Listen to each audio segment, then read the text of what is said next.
আজকে আমরা সবাই দুনিয়া দুনিয়া নিয়ে ব্যস্ত। কোন দুনিয়ার পিছে দৌড়াইতেছে আমি আর আপনি একটু চিন্তা করলাম না? শুধু দৌড়াইতেছি, শুধু দৌড়াইতেছি। কিসের পিছে দৌড়াইতেছি? সবাই টাকার পিছে দৌড়াইতেছি। টাকা, শুধু টাকা টাকা, গাড়ি বাড়ি, অর্থ সম্পদ, ধন দৌলত। এইটা ছাড়া আমরা কখনো চিন্তা করলাম না যে আমাদের তো মৃত্যুবরণ করা লাগবে। আমরা কবরে একবার কি নিয়ে যাব? কবরে গেলে তো আর কেউ ফিরে আসে না কখনো। কবরের ভিতর আমি আর আপনি কি নিয়ে যাই?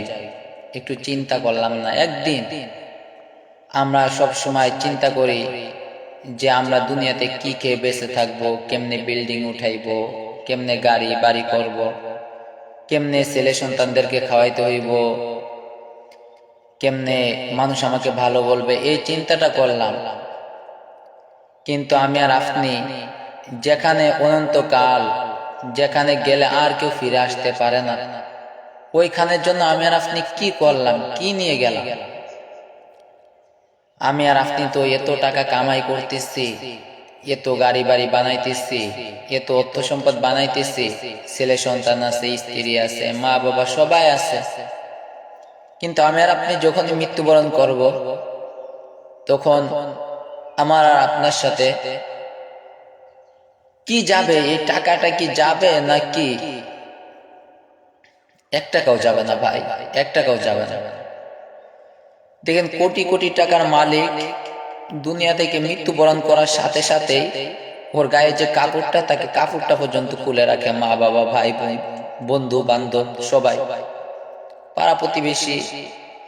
কেউ কবর খুঁড়তে যায়, কেউ বাঁশ কাটতে যায়, কেউ বাজার থেকে কাফনে কাপড় আনতে যায়। এরকম দুনিয়াটা, এরকম দুনিয়াতে সবাই স্বার্থপর। কেউ কারোর কখনো আপন হয় না।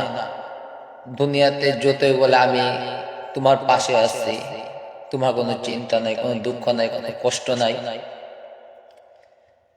দুনিয়াতে এত টাকা কামাই করলাম, কবরের কাছে যায় কেউ নামাজও পড়ে না। কবরের কাছে যায় কেউ আল্লাহর কাছে বলেন, আল্লাহ আমার বাবা কবরের মধ্যে শুয়ে আছে, আল্লাহ আমার বাবাকে জান্নাত দাও। আমার ভাই কবরের কাছে যায় বলেন, আল্লাহ আমার ভাইকে তুমি জান্নাত দাও। আমার বোন একদিন বললো না, আমার ভাইকে জান্নাত দাও।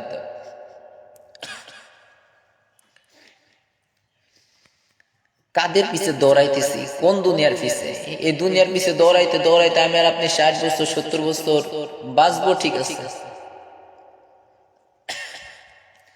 কিন্তু বাঁচতেছি, কিন্তু আমি আর আপনি ওই কবরে, ওই আখিরাতের জন্য কি কামাই করে? আমার আপনার তো কবরের মধ্যে একদিন যাওয়া লাগবে। আল্লাহ পাক বলছেন, কুল্লু নাফসিন যায়িকাতুল মাউত, সকল প্রাণীর মৃত্যুর স্বাদ গ্রহণ করা লাগবে। আমাদের যেহেতু মৃত্যুর স্বাদ গ্রহণ করাই লাগবে, তাহলে কেন এই দুনিয়ার পিছে এত দৌড়াইতেছি? এই দুনিয়াটা কিছুই না ভাই। এত গালি গালাজ, এত কিছু শুনতে হয়, এত কিছু করতে হয়। মৃত্যুবরণ করার সাথে সাথে অনেক মানুষ আফসোস করবে, অনেক মানুষ কাঁদবে, অনেক মানুষ অনেক কিছু বলবে, কিন্তু মরার সাথে সাথে কেউ আর আমার পাশে একটা রাত পর্যন্ত থাকবে না। যদি আমরা রাত 12টায় মৃত্যুবরণ করি, আমাদেরকে ঘর থেকে নামাইয়া, এত সুন্দর বিল্ডিং করলাম, বিল্ডিং এর বাইরে আমাদেরকে নামাই থুয়াই দিবে, চারখানা পায়ের উপর, খাটিয়ার উপর আমাদেরকে রাখিয়া দিয়ে দিবে, একটা একটা কাপড় দিয়ে ঢাইকা রাখবে, পাশে কেউ থাকবে না, কুত্তা আসবে, সবকিছু আমাদের পাশে যাইবে, আমরা তাড়াইতে পারতাম না। কিসের দুনিয়া ভাই? কোন দুনিয়ার পিছে দৌড়াইছে? এই দুনিয়াতে কি হইবে ভাই? দুনিয়াটা কি? আজকে কথাগুলো এর জন্য বলতেছে, একটা মানুষ যখন অসুস্থ হয়, তখনও তার পাশে কিছু মানুষ থাকে। যখন বেশি অসুস্থ হয়ে যায়, তখনও আসে। দুনিয়াতে ভালোবাসতেছে, দুনিয়ার মায়া দুনিয়াতে শেষ। আপনার কাছে টাকা আছে যতক্ষণ, আপনার ভালোবাসা আছে ততক্ষণ।